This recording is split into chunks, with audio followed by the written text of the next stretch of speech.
우말은 우리 인간이 사용하는 많은 말 중에 가장 귀하고 값진 말들입니다.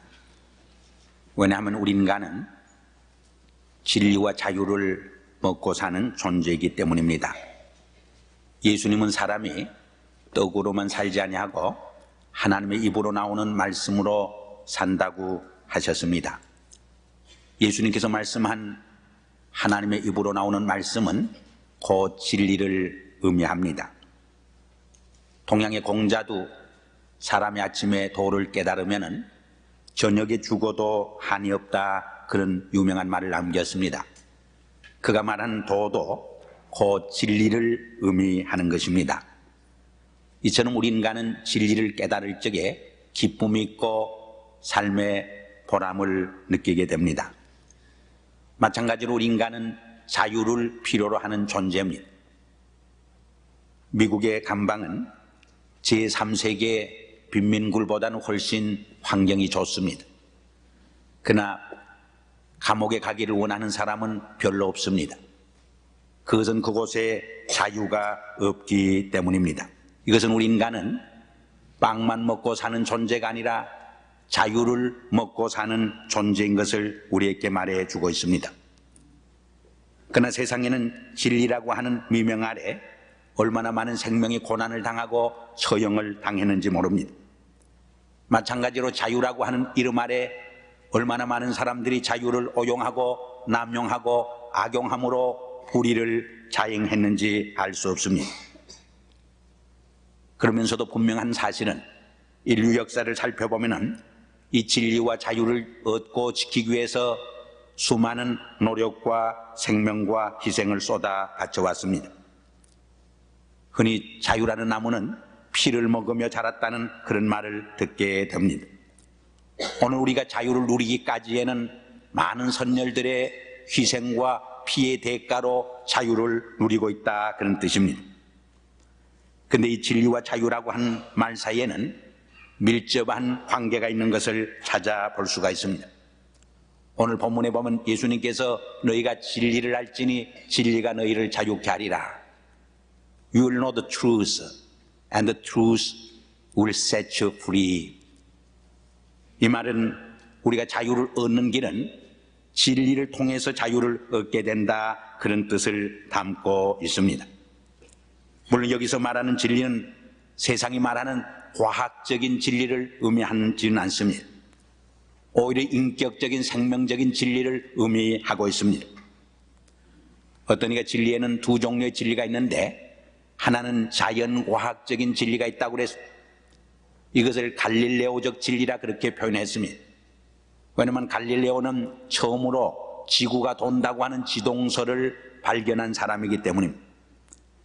다른 하나는 인격적 윤리적 진리가 있다고 그래서 이것을 졸다노 브루노적 진리라 그래서 이분은 자기가 외치는 진리 때문에 자기의 생명을 희생당한 순교자였습니다. 하나에다가 하나를 더하면 둘이 됩니다. 그러나 하나에다가 하나를 더하면 하나가 될 수 있습니다. 전자가 자연과학적 진리에 더 가깝다면 후자는 인격적 생명적 진리에 더 가깝다고 말할 수가 있습니다. 예수님께서 너희가 진리를 알지니 진리가 너희를 자유케 하리라 말씀했을 때 진리는 바로 이러한 인격적 생명적 진리인 것을 우리에게 말해주는 것입니다. 히브리어로 진리란 말은 에메스란 말, 이 에메스란 말은 지적으로만 해석할 적에 그 핵심을 상실하게 됩니다. 오히려 인격적이고 생명적인 차원에서 이 말을 이해해야 하는 것입니다. 우리가 예배 드릴 적에 찬송을 부를 적에 종종 아멘 아멘 화답하는데 이 아멘도 에메스라고 하는 진리라고 한 말에서 원인이 근원이 되고 있습니다. 이 말은 참 실체라는 뜻입니다. 우리가 이 참과 실체를 중심으로 해서 언제나 세 가지 사건이 관련되는 것을 볼 수가 있습니다. 여기 사람이 있다고 가정합시다. 그 사람이 실체입니다. 근데 그 사람을 찍은 사진이나 그림자는 실체는 아니에요. 비슷한 것입니다. 그리고 세 번째로는 정반대 것이 있을 수 있습니다. 가짜가 있을 수 있습니다. 그래서 진리의 세계는 언제나 이 세계의 관계 속에 현상이 나타납니다. 우리 종교적 진리 속에서도 언제나 이 세 가지 현상이 나타납니다. 참 진리가 있는가 하면은 사이비 종교가 있습니다.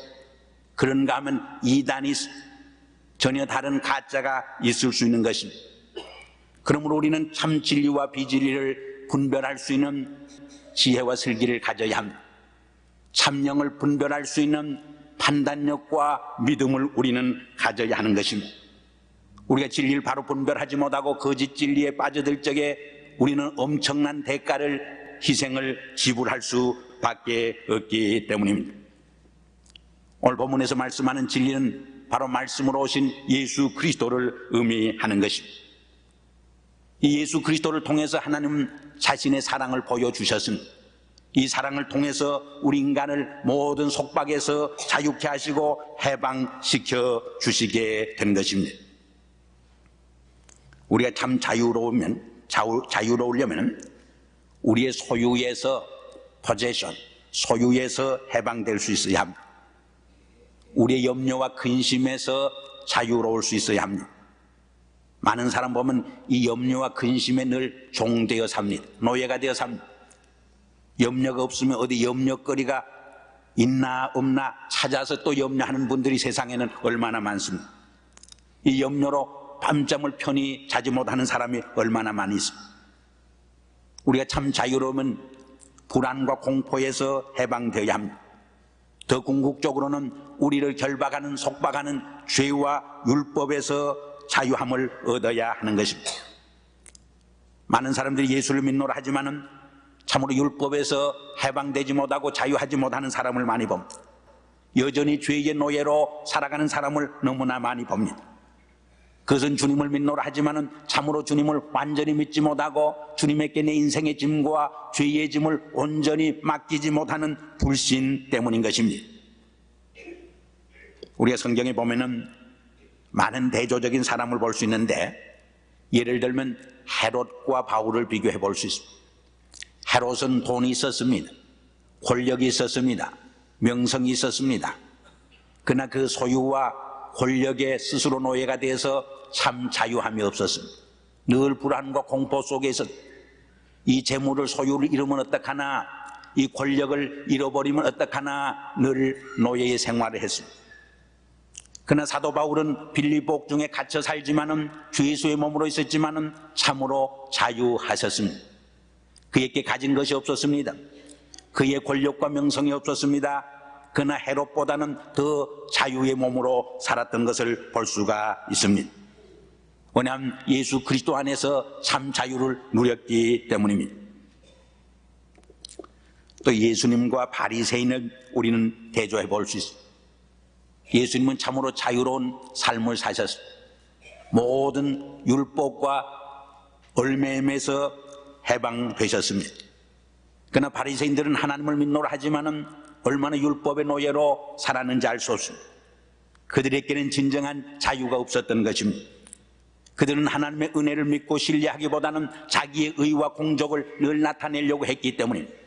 하나님 앞에서 성실히 진실히 살기보다는 자기의 의를 나타내려고 하는 인간을 너무 의식했기 때문입니다. 다시 말해서 하나님께서 주신 진리를 바로 깨닫지 못하고 자유를 바로 선용하지 못했기 때문입니다. 오늘 미국 사회 문제도 바로 여기에 있다고 저는 생각합니다. 진리를 바로 깨닫지 못한 데 있습니다. 참 진리 대신 예수를 받아들이고 그 그리스도의 말씀 안에서 살기보다는 거짓된 진리를 자꾸 추구하기 때문에 엉뚱한 곳에서 진리를 찾으려고 하기 때문에 문제가 많이 생깁니다. 그러나 참 자유는 예수 안에 있습니다. 사도 바울은 고린도 후서 3장 17절에서 주는 영이시니 주의 영이 계신 곳에는 자유함이 있느니라 했습니다.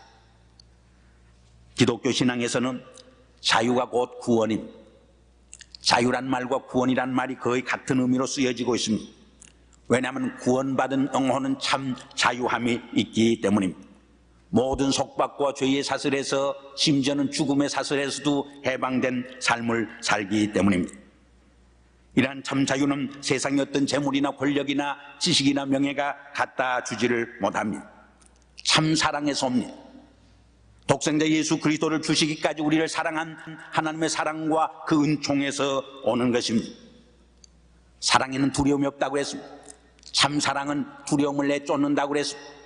사랑은 모든 율법의 완성이라고 분명히 말씀했습니다.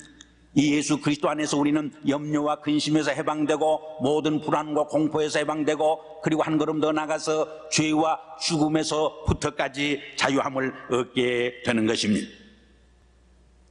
그래서 사도 바울은 누가 그리스도의 사랑에서 우리를 끊으랴, 환난이나 기근이나 적신이나 위험이나 칼이라 그 무엇도 우리를 그리스도의 사랑에서 끊을 수 없다고 승리의 말을 외쳤습니다. 심지어는 사망 안의 쏘는 것이 어디니나 사망 안의 이기는 것이 어디니나 우리로 하여금 이기게 하시는 하나님께 감사한다고 승리의 찬양을 부를 수 있었던 것입니다. 그런데 여기서 우리가 명심하고 실천해야 할 몇 가지 중요한 과제가 있습니다. 그 첫째가 자유가 무엇인가 하는 것을 분명히 이해하는 일입니다. 많은 사람들이 자유가 무엇인가 잘 모르고 있습니다. 오늘 본문에도 예수님께서 너희가 진리를 알지니 진리가 너희를 자유케 하리라 했을 적에 유대인들이 우리는 아브라함의 자손으로 한 번도 종된 적이 없는데 자유함을 주신다는 말이 도대체 무슨 말입니까? 반문을 합니다. 그때 죄를 범하는 자마다 죄의 종이라 예수님께서 대답을 해주고 있습니다. 여러분, 세상에서 누가 가장 비참한 사람입니다.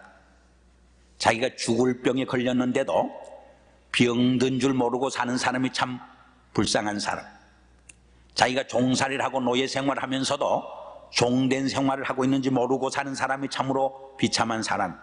또 다른 하나는 자유에 대한 오해입니다. 자유는 제 마음대로 하는 것이 자유라 생각하는 사람들이 많이 있습니다. 그것은 참 자유가 아닙니다. 그것은 오히려 방종입니다. 그것은 오히려 탈선입니다. 만일 물고기가 물에 사는 것이 권태롭다고 생각해서 저 하늘에서 날라버리라 생각하면 결국 죽게 됩니다. 새가 공중을 나르는 것이 너무 지루하다고 생각해서 물속에 들어가 살리라 생각하면 질식을 당하게 됩니다. 기차는 궤도 위를 달릴 수 있을 적에 자유롭게 달리는 것입니다. 하나님께서 우리에게 자연 법칙을 주시고 건강의 법칙을 주시고 삶의 여러 가지 법칙을 주셨습니다. 그 법칙 안에서 살 적에 우리가 건강하게 살 수 있습니다.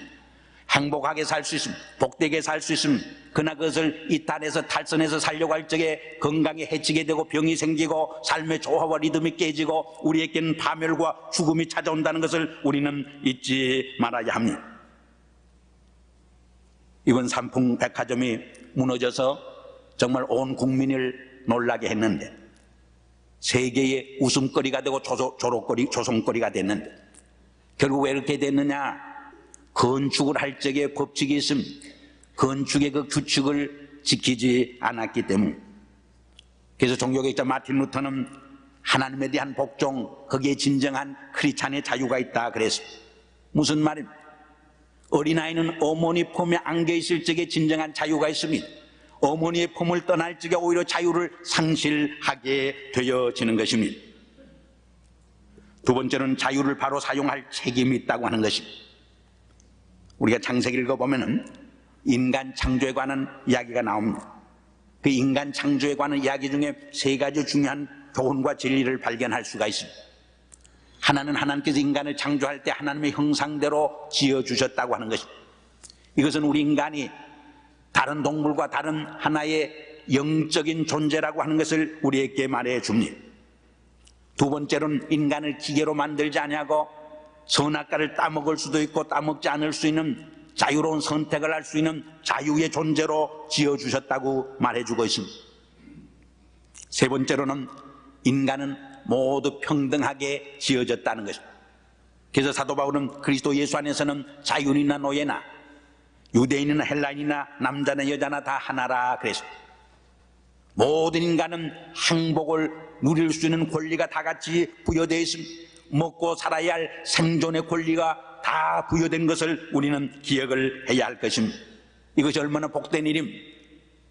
그러나 오늘 이 시간 저는 자유에 대한 책임을 강조해서 말씀을 드리려고 합니다. 하나님께서 우리에게 자유를 주셨다고 하는 것은 자유를 올바로 사용할 수 있고 올바로 선택할 수 있도록 책임을 주셨다는 것을 의미하는 것입니다. 우리가 이 책임을 바로 감당할 적에 그 자유를 통해서 놀라운 하나님의 은혜와 축복을 누릴 수가 있습니다. 번영을 가져올 수 있습니다. 행복한 삶을 창출해낼 수 있습니다. 그러나 이 자유를 바로 사용하지 못할 적에, 바로 선택하지 못할 적에 한 개인과 한 공동체와 국가가 얼마나 많은 고통을 당하고 얼마나 무서운 파멸에 직면하게 되는지 알 수 없습니다. 자유는 마치 칼과 같습니다. 칼이 얼마나 귀합니다. 의사의 손에 쥐어진 칼은 남의 생명을 살립니다. 그러나 강도의 손에 쥐어진 칼은 남의 생명을 죽입니다. 자유는 마치 불과 같습니다. 우리는 불이 없으면 하루도 살아가기가 힘듭니다. 그러나 이 불을 잘못 사용할 적에 온 재산과 온 시가를 불태워버립니다. 비참한 파멸의 결과를 가져다 주는 것을 우리는 볼 수가 있습니다. 특별히 자유에 대한 책임이 누구에게 더 많으냐? 한 사회와 한 공동체의 지도자들에게 더 많이 있음을 우리는 기억을 해야 합니다. 그러므로 우리는 항상 하나님께서 주신 자유를 바로 사용할 수 있어야 합니다. 또 내가 정말 하나님께서 내게 부여한 자유를 올바로 사용하고 있는가 하는 질문을 언제나 던져볼 수 있어야 합니다. 나는 하나님께서 주신 이 자유를 가지고 개인과 공동체의 발전과 부흥을 위해서, 성장을 위해서 바로 사용하고 있는가? 두 번째로 개인의 안일과 이기심을 충족시키기 위해서 쓰는 것이 아니라 이웃을 섬기고 사랑하며 하나님의 영광을 드러내기 위해서 이 자유를 선용하고 있는가 질문을 던져야 합니다. 갈라디아서 5장 13절에 보면 형제들아 너희가 자유를 위해 부르심을 입었으나 그러나 자유로 육체의 기회로 삼지 말고 오직 사랑으로 서로 종노릇 하라 했습니다. 육체의 기회로 삼는다는 말이 무슨 뜻입니까? 자유를 이기적인 목적으로 쓰는 것을 말해요. 우리가 하나님께서 주신 자유를 이기적인 목적으로 자기 욕심을 이루기 위해서 쓸 적에 무서운 결과를 빚어내게 됩니다.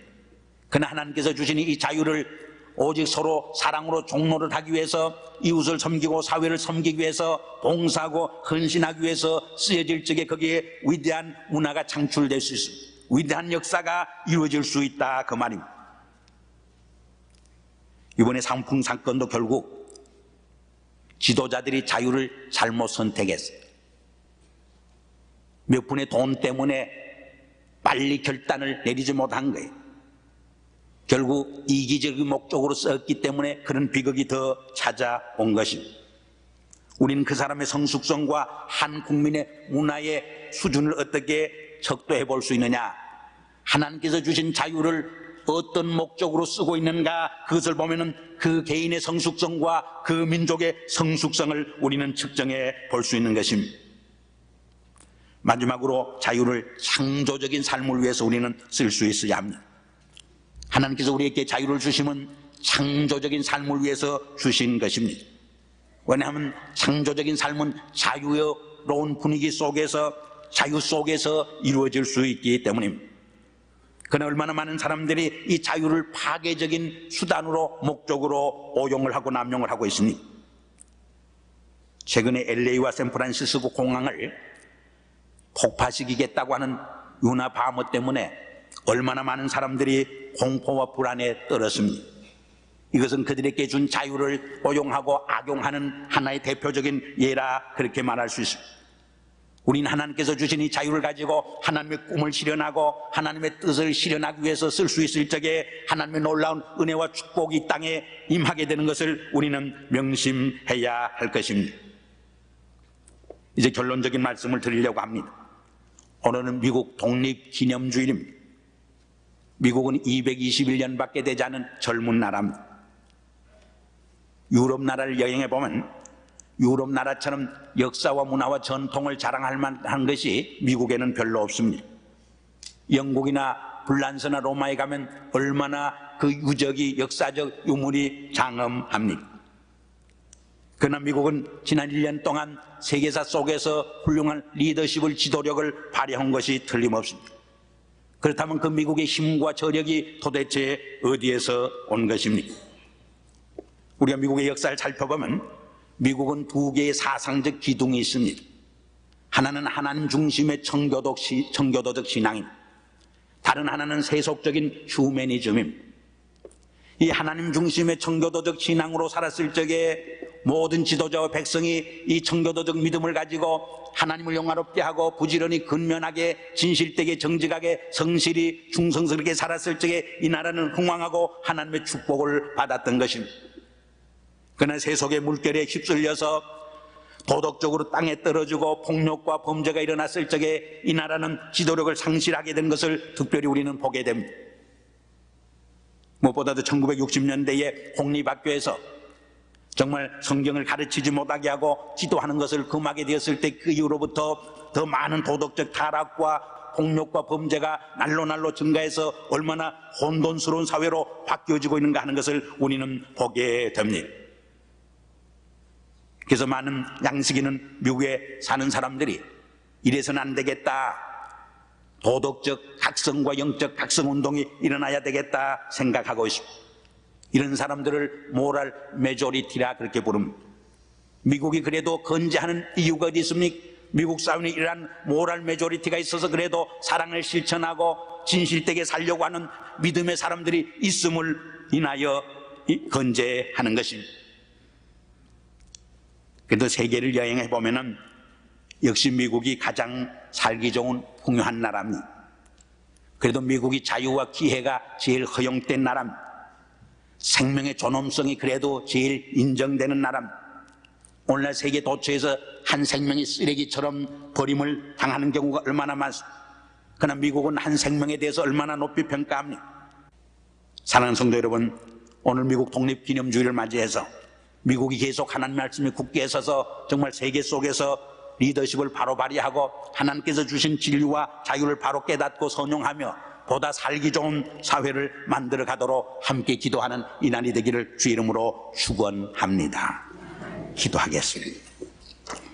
아버지 하나님, 오늘 미국 독립기념주의를 맞이해서 저희들이 미국 땅에 와서 살게 된 것을 먼저 감사드립니다. 또 이렇게 풍요한 미국 나라를 우리에게 주신 것을 감사드립니다. 그러나 미국이 하나님의 말씀을 멀리 떠나고 하나님을 향한 믿음이 점점 쇠퇴함으로 하나님의 채찍과 징계를 받을까 봐 두렵습니다. 오 주여, 진리를 바로 깨닫고 선포할 수 있게 해주시고 하나님께서 주신 자유를 바르게 사용할 수 있는 책임을 감당하게 하시옵소서. 이 나라를 위해 기도하는 저희들이 될 수 있게 도와주시옵소서. 예수 그리스도 이름으로 간절히 기도드리옵나이다. 아멘.